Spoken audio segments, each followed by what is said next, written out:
active non seulement ci système informel bi la ñu nekk mais est-ce que ils sont considérés wala ils sont recensés comme faisant partie des travailleurs officiels du Sénégal.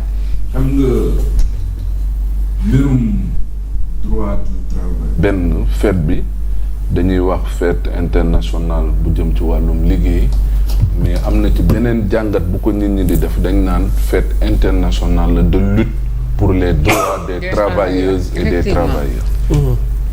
boo gisee ñuy wax loolu d'abord liggéeyum Sénégal dafa am lu ko tënk yow secteur informel bi nga wax dinañ ci dëkk mais ñi nga xam te ne nii liggéey formel yi la mooy formalisé. dafa am benn loi bi nga xam ne moo fi nekkoon ba léegi nii ñu tuddee ko loi 97 17 du 1er décembre 1997. lu mu ëmb. moom mooy code du travail bu Sénégal. suñu bàyyi ñoom Madiop Diop ñoom Mamadou Diop Castro ñoom Mademba Sock ak Iba Ndiaye Diadji. waaw ñooñu ñoo xeex ba loi boobu taxaw. ñu ne article 1er ci loi boobu noonu le droit du travail est reconnu à chaque citoyen comme étant un droit sacré déglul de. le droit du travail. oui est reconnu à chaque citoyen comme étant un droit sacré.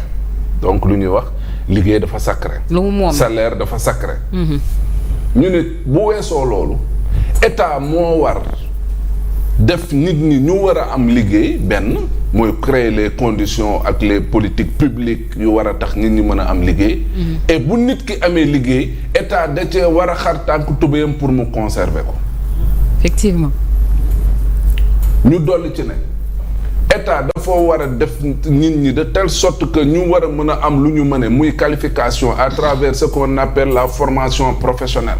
ku ne am sa métier. benn.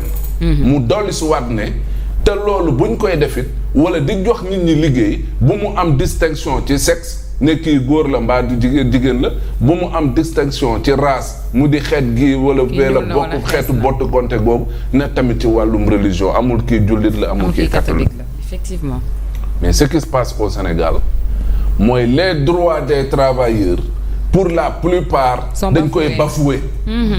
loolu moom mooy dëgg soxna si li xew nii nag ba ñu ne CDD yi dañ koy renouveler. mais pourquoi subitement Mamadou loolu c'est important ñu modifier le code du travail wax ne CDD yi dañ koy rallonger léegi ba 3 ans renouvelable maanaam tant que defoo ca boîte ñetti at wala lu ëpp ñetti at yow contrat à durée déterminée ngay xel di am. loolu mooy code bi ma la wax nii muy loi bi nga xam ne mooy code du travail 97 17 du 1er décembre. 1997 moom la ñii ñëw di modifier léegi modification bi jàpp leen ne ñun moom dañ ñoo delloo ca jamonoy Senghor moom.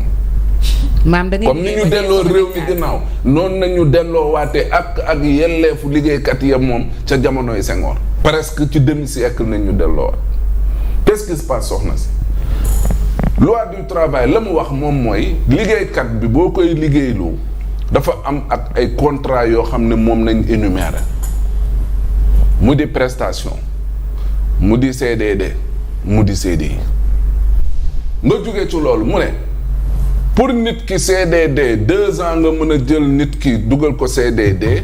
muy contrat à durée déterminée. boo koy renouvelable benn yoon boo koy renouveler yeneen 2 ans bu paree nga dugal ko forcément de facto CDI. day jubal c'est automatique. waaw ñii nee nañ léegi loolu dañ koy jëlee ñoom 2 ans boobu durée boobu yokk ci beneen at muy 3 ans. déjà mais pourquoi luñ ci jublu. non mais xam nga tu sais lan mooy problème bi dëgg. ils ont tellement de contentieux dans les tribunaux ndax ay nit yu ñu dàq ñoo xamante ni dàq boo xam ne teguwul ci dëgg teguwul ci yoon la soxna si. daf ci am liggéeykat yi leen yóbbu ñu ci bëri ci tribunaux yi.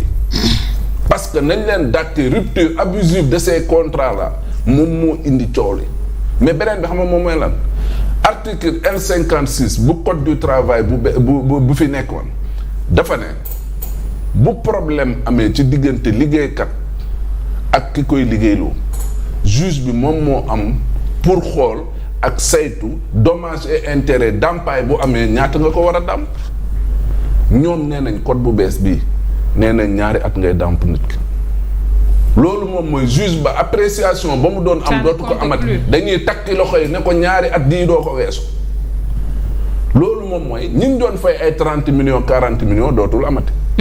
juge bi fu mu mënoon dogalee 40 millions wala 30 millions ñu fay la ko léegi loolu dootul amati. on te paye ton salaire pendant 2 ans. jeex na nga dem. mais loolu day rétrogradé. waaw mais loolu juste loolu moom moo xew de juste loolu moo xew ci code bu bees bii bu ñu indi ñoom. et puis c'est officiel y a pas moyen. non entériné nañ ko en conseil des ministres maintenant dañ ko war a yóbbu parlement léegi nag syndicalistes yi loolu la ñuy rey seen bopp fu mu nekk nii. jar naa jug rey sa bopp. mais loolu ñun ñëpp la de. waaye ça nous concerne nous tous boîte boo liggéey 30 ans bu ñu la dàkkee 24 mois nañ lay fay pare nga ci. waaye ça c'est grave hein. extrêmement grave soxna loolu mooy ñun ñii di liggéey ñëpp moom le travailleur n'est plus en sécurité dans ce pays. justement. or état moo waroon garantir sécurité liggéeykat bi defatu ko l'état maintenant moom mooy nekk premier koo xam te ni kii moom mooy bafouer les droits des travailleurs. nag réew mi xamatuma ci dara Mamadou. loolu moo am de. heure weeru jot na de heureusement ba yëf yi du loo xam ne yi passé yi.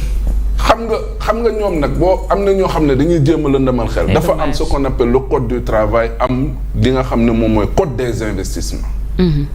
muy lu jëm ci wàllum investissement ci réew mi effectivement am na ci ay dogal yoo xamante ne nii may na investisseur bi mu mën la daanaka téye di la defaral contrat à durée déterminée CDD pendant 5 ans. Et loolu c'est tamit à revoir aussi. parce que nekkul parce que investisseur nga que dañ la war a bàyyi ba nga am les reins solides nga jàpp nit ki nga xam ne mën na lu muy def et amal na la njëriñ mais nga dugal ko CDD pendant 5 ans aussi. C'est à revoir mais entre le code des investissements ak le code du travail bi nga xam ne mooy régir wàllum liggéey au Sénégal il y a bokk ni ñu waxee ci li nga xam ne moo jëm ci droit travailleur yooyu. Maintenant ci mbirum emploi bi nga xam ne moom la ñuy wax moom est-ce que xam nga depuis alternance beeg léegi am nañ 4 directeurs de l'emploi au Sénégal. 4. maa la wax li 4 DG. 4 DG de l'emploi. Modou Fall moo fi nekkoon jamonoy Macky. Oui. bu mu demee c'est un inspecteur du travail moo ko remplacé. Oui. bu mu paree un comptable expert comptable moo ko remplacé. après ñu indi psychologue conseiller moom moo nekk nii actuellement en poste. Cela veut dire en matière d'emploi on se cherche encore. Ouais, on n'a pas encore l'homme qu'il faut à la place qu'il faut. Très bien. te Modou Fall yàgg na fa de. Modou Fall yàgg na fa jamonoy Macky. on est daaru Macky moom. non Modou Fall sax depuis la création de cette direction je pense que moom moo mës a nekk. directeur moom moo fa mës a nekk. du travail et de l'emploi. oui je pense bien. direction de l'emploi oui moom la bi nekk jam ñaajo. léegi imaginez ci 2 ans ñu changé. c'est pas possible. En 2 ans on a eu 4 directeurs de l'emploi. C'est extraordinaire hein. Oui c'est ça. demal xool décret de nomination et conseil des ministres. yàlla gars yi dañuy tâtonner. donc pour wax la ne liggéey ci Sénégal suñu papa yu baax yi xeex nañ ci mbirum syndicat ba sonn mais daf ci am loo xamante ne nii ba léegi liggéeykat bi ay àq ak ay yelleefam dañ koy buntu xataal di ko salfaañe di ci def daanaka defin goo xamante ne nii jaaduwul teguwul ci dëgg teguwul ci yoon dañu xamante dëgg nit da ngay ñëw ci bërëb direction ñu nommé la fa bees mais yaa ngi xool naan kii parti politique bii la bokk ak kee moo doon bind bërki démb fii ay Facebook ak ay TikTok. Ouais. te mu nekk koo xamante ne nii. c'est un cadre dans oui la boîte. cadre. Et sans discrimination changement yi ma lay wax nii même dans certaines directions. Ils ont changé tellement de directeurs de cabinet. Tellement de secrétaires généraux. Que finalement tu ne comprends pas. loolu moom mooy problème bi bu fekkee dañuy nekk ñun yéenante wuñu ça pose problème. Ouais. man ku far APR laa jël mbirum nedd ko bandum non man ku CV Pastef laay jël ainsi de suite c'est quoi ça nga jóge ci loolu mbirum ñii nga xamante nii ñoom ñooy ouvrier mais d'œuvre yi dëkk. les artisans. mais ñooñu li ñuy dund mari détaillé ñoom. Ils sont pas considérés comme parce que c'est pas officiel ils sont dans l'informel. Oui. Imagine-toi les pompistes là wax nañ la ñaata dañuy fay ak li ñuy dund. waxuñu la ko de. dañuy fayeeku. pompiste day xëy def chiffre d'affaires 8 millions. ñu jox ko 5%. déedéet. C'est beaucoup. 1% mooy salaire. non. maa la wax ni du deñ dem leen laaj leen. gisoo ni ñuy njëkkantee oto yi. ndeysaan. 1% de 5 millions c'est combien de 8 millions c'est combien? c'est 80 000 francs. non. non waxuma loolu nañuy fekk. parce que du ma divulguer salaire jàmbur mais non je veux te dire oui.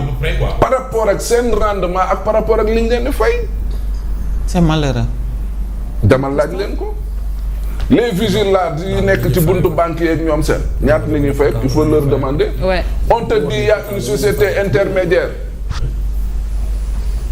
un salaire yu dérisoire. société intermédiaire ba fayeeku 300 000 yow jox la 75 000 jël 225 000 dóor ci poosam. boo waxee ñu ne maa la ko wutal. prise en charge médicale amul boo feebaree yaay faji sa bopp. li jëm ci wàllum sécurité sociale.